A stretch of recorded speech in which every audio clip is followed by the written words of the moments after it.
Hello, in this video I want to go through and show you how to set up a Teachery learning portal. So if you want to set up a course, you know exactly how to set it up. So the first thing that you want to do is you log in. You just go up here to create new course or theme. Then you're going to fill all of this out. So let me just move myself out of the way. Is it a course or a theme? Well, this one is going to be a course. Then you've got to give it a name. So for this one, it's going to be Booked Out Freelancer. And then we're going to use a minimal template. Now you can choose from these templates over here if any of these suit your style. I'm just going to leave it on minimal and hit get started. Now this is your portal all created for you, and now we just need to go through and customize it. So let me move myself back over here. Okay, so the first thing that I normally do is add the header image. So if you just come down here to where it says header image, you can select your file. So the header image is 2400 by 500 pixels. And it doesn't matter if you use PNG or JPEG, either is fine. So I have created a banner, might be that one. And let's upload. Now when you actually put this in here, it automatically shrinks it in to this size. If you click on this one here, that's usually grayed out, that makes it full width.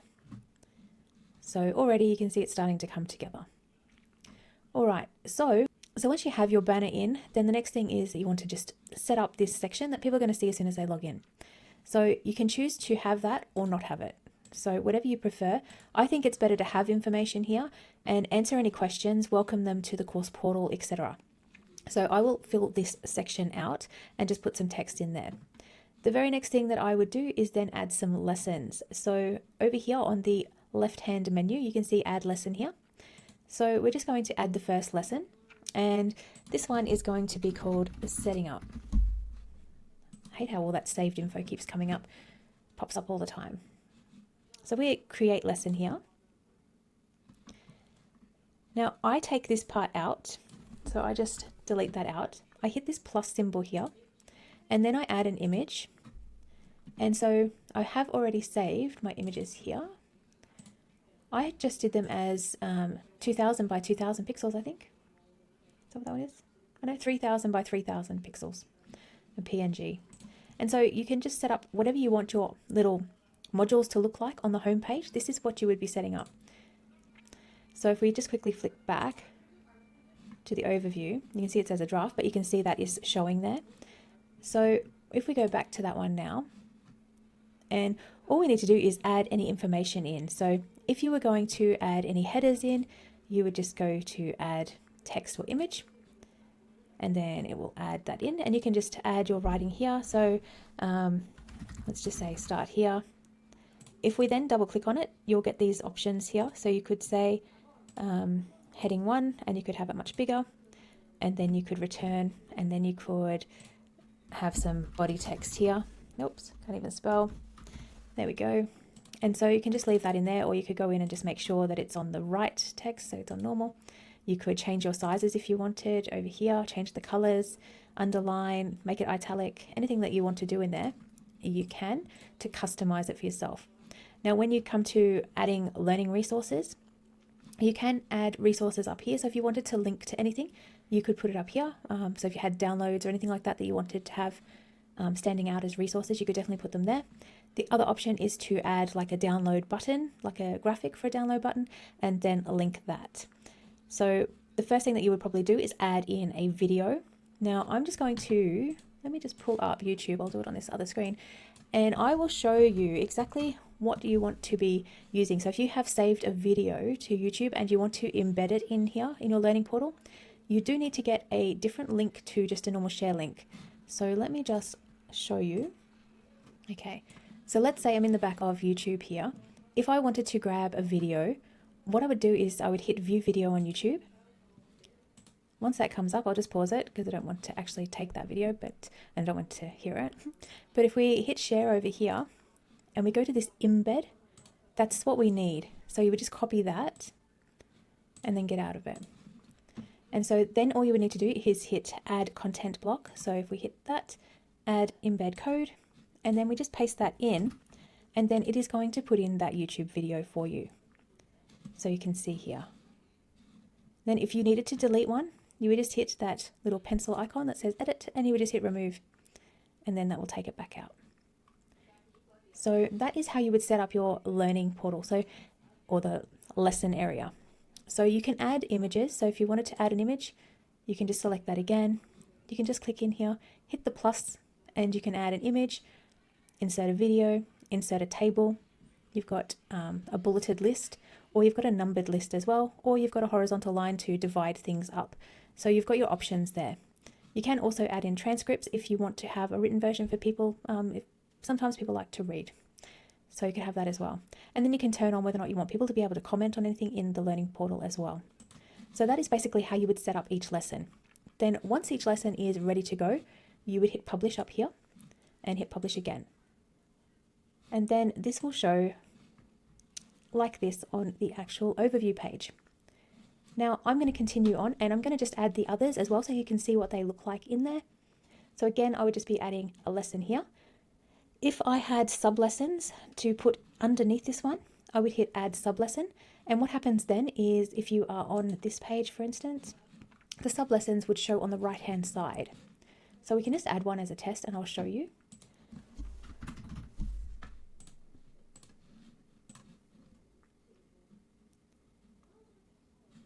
So you can see now we're in the test lesson, and it's showing the main lesson there, and it's got test underneath it. And if we went back to the actual setting up one, you'll see here it's got it underneath there. So that's how that works. Now I'm just going to fly through and quickly add these other ones that I want to add in.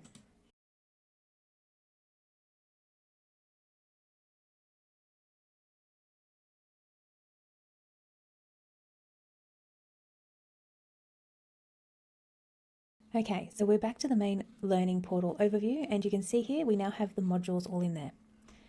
So I will fill all of those out later. I'm not going to make you watch me do all of that, but next I want to show you how to customize the colors, etc., so that you can make it branded and feel like your brand. So basically all you need to do is, let me move myself over this side this time. So what you need to do is go to Style Your Course, and you've got your global color palette and you've got your global font palette. So if we start with the colors, now they do have pre-made color palettes in here that you could choose from. So if there was something that sort of aligned with your colors, you could try it. That's a bit much for me. So you could flick through them, see if there was anything that, sort of aligned with your color scheme. That one's not too bad, probably just a little bit out, but we can start there. The best thing to do is normally to pull up your branding so that you can pull colors from it. So if you were to have something open in Canva with your branding on it, then you could easily just pull the colors out. So if I just move that to another window over here, and we can look at this at the same time. So what I would do for the background is I would probably have that as white. So I'm just going to drag that right up into the corner so that that's white. Now that disappears into it. I'm not sure if I like that or if I want something that's tiny bit colored so it looks different. No, I think I'll leave it white. Okay, so then buttons. These are the buttons here. This is your button color here. So you can decide what color you want to do it. I'm going to, let's just steal my color from over on the other page. I want to be, oops. Okay, I'm just going to grab this color. I'm just pulling a color out of an image. So I'm just going to paste that in. And so you can see that that is the same color that's coming in that background. So it starts to feel more cohesive straight away. Now for accent, that's going to be like these parts here, I imagine. So let's change that and let's make it something a bit more fun. So again, I'm going to pull a color out of one of my images. I just want something that's going to pop out a little bit more. Now this might be a bit much, so we will have a look. That's the color from in the flower that I've just added. Okay, doesn't look too bad, I don't mind it. And then where it comes to text, the text is currently brown, but I would probably want it to be that blue. So I'm just going to change that and copy it down. That looks much better. And then where we've got the text links, see how they're so pale with that color? So I might also make them that pink accent color, just so that they pop a little bit and stand out. That's much better. Okay. I feel like that's a bit more in line with the colors that I would use. With the lessons themselves, that's these boxes here, I think. So let's see if we can change that. Yeah, that's what it is. Okay, so what color should we do that? Let's have a look. I don't want it to be anything overpowering, but maybe we could steal a little bit of a backgroundy color from this in the background. Let me just see what we can pull out there. That was a little bit green. Let's try this one. Too dark, I think. Too dark. Let's just adjust it slightly. I think I prefer it like that, so it's just that slightly visible against the white. I think that looks better. Okay, I think we'll leave it at that. Okay, so once we have selected our color palette, then we're going to hit save down the bottom here. Now, if you don't hit save, none of this will save and it will go back to exactly what it was and you will have just wasted your time. So make sure you definitely save it and hit confirm. So now we have it and it is those colors. Now we want to go back to Style Your Course and we want to go to this global font palette. Now it automatically defaults with this font here. I am going to change it to, my actual brand font is Josephine Sands, but I don't think that they have it in here. So let's have a look. No, they don't have it in there. I wonder if this is similar. It probably is a little bit similar. Might leave that for the body, and should we try something different for the header or not? Let's have a look.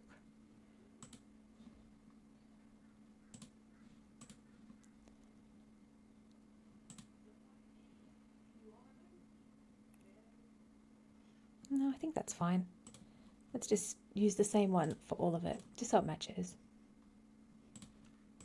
So you can go through and adjust these and adjust the sizes as well, so that you can customize that. I'm just leaving the sizes as they are. I think the font's okay. If you wanted to experiment with them, just go through and test them all and try different ones and until you're happy with it, until it looks a bit like your branding. And then make sure you hit save again to save that. Okay. Now I do like to make these pop out a little bit, so I do have some code that I tend to use on mine, and I'll probably add that to it just to make it pop out a little bit more. Something that you can do if you're not sure how to code, you can always use ChatGPT and just say, okay, this is what I'm trying to do. Could you give me some code that I could insert in the background to make this look 3D and pop out with a tiny shadow around it, etc. And it will help you to write that. So that's a way that you could use it just to help you. Now I'm going to go back to the editor over here. And I just want to show you, I'll move myself out of the way. If we go to this little button up here, this will give us a preview of what the customer would see. So this is what it would look like whenever they actually log in. And this is what they would see. And then if you went into an actual lesson, this is what they would see. So this one, of course, you wouldn't have it as draft, you would publish it, and then it would just be like a line there, unless you had an image on it. If you had an image on it like this, then the image would show for each one as well. I just find that if you have an image on all the sub-lessons, it just makes this very long, so I tend not to do that. But that is what the customer would see. So overall, it's really easy to use. It's very customer friendly. They can find their way around the learning portal really easily. You can set things up in the learning portal really easily. So all around, I think it's just a really good tool. And then the customer can always hit here to go back. So if they click on the banner itself, it will take them back to their main menu. And this will automatically default to have your email address in it. So whatever email address you sign up to Teachery with, that's the email that it would use here. Now, something else that I want to point out to you is if we go back, I'll just move myself out of the way again.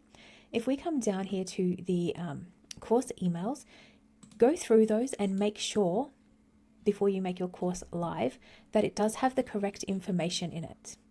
And also make sure it's got the email address that you want people to reply to, because if anyone replies to the email, you want to make sure that you get those replies. You can also go through and add any more information into these emails that you want. So let's just say you also have a free Facebook group that you want them to be invited to. You can add it to this email to save you sending another automated separate email to them. So you can definitely update these.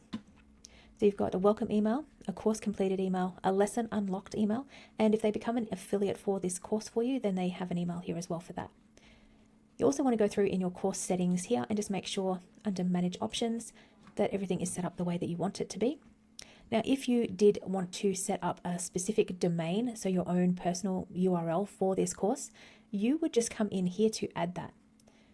So you would put the custom domain here and you can follow the instructions here to actually set it up. It will walk you through exactly how to set that up on your chosen platform that you are using to get your domain name. And you can choose here which page people automatically default to. So whether it be the login page or once you have a payment page, etc. in here, then that would also be an option there. Now, if you did want to add custom fonts, you can add them in here. If you want to add your Google Analytics, like if you're running ads to this, you can put it in here. If you wanted to add in some code, then it's probably going to be going into this header one. And if you wanted to change course template or anything, you can do that in there. And then you also have this option of, do you want to make this publicly available or do you want them to sign up? So if it's publicly available, people can access it for free. So you definitely want to know people have to sign up to join unless it's going to be a free portal that's driving you traffic and you're using it as like a customer support hub or something. So that is all you would need to do on this end. You can also change the Teachery URL here as well if you wanted to make it a custom one. So that's another option as well. So if you needed to change it at all, you can do it in there. And the other thing I wanted to note is when you are actually setting up your course, so if you go to course pages, if you needed to change the course URL or anything like that, you can just go to this, the lesson URL. If you wanted to change that at all, you can just click on that pencil and you can edit the lesson name or URL. You can copy a lesson URL and share that with somebody. You can duplicate a lesson. You can convert a lesson to be a sub-lesson of another lesson. And you can also drip out the content. So if you wanted people to only get information, after they'd been in for a week, you could add that. Or if you wanted to have set dates on when things are released, you can do that as well. So you can definitely go through and play with that. And if you wanted to delete any lessons, you can do that there as well. So that is how it all works. Now, once you have everything set up and your course is ready to be shared, you can find all of your links for the course up here under course links. So you could then grab the URL. This is what you would be sharing with people. Or the payment page, if you have one, would show here as well. We haven't set one up in this lesson, but if you wanted to set up a payment page, you just set it up down in here. And so that would be like a checkout page. So you just follow the prompts here under add payment page. You can also set up a sales page. That would be under landing pages. So you would add a landing page. Now the sales page builder or landing page builder in here is not the best, but they are working on adding a lot more options to it. So it does work, but at the moment it's like a fixed layout and you either say, yes, I want this block. No, I don't want that block, but it's a fixed layout. So you can't really change much on it. You just have to fill it out the way that it is set up. So that will be changing in the near future, and then you'll have a lot more options with that and it'll be a lot more user-friendly. So I'm really looking forward to when that rolls out. So I hope that this has been helpful and given you a good idea on how to set it all up. If you do have any questions though, please feel free to reach out. And if it's something that you're interested in using, I will add my affiliate link for you as well. You can join Teachery or purchase Teachery as a one-time fee, which is awesome. Or you can pay for it on a monthly basis as well. So there's the two different options. I have the lifetime access to it because I don't want regular bills. I just think, well, if I can pay for it that once and I just keep using it and adding my courses and digital products to it, then that's awesome. So that's the way I went with it, but completely up to you. But if you are interested in using it, then I will add my links. All right. Have a fantastic day. I hope that this has been helpful. And if you need anything at all, as always, just reach out. Bye for now.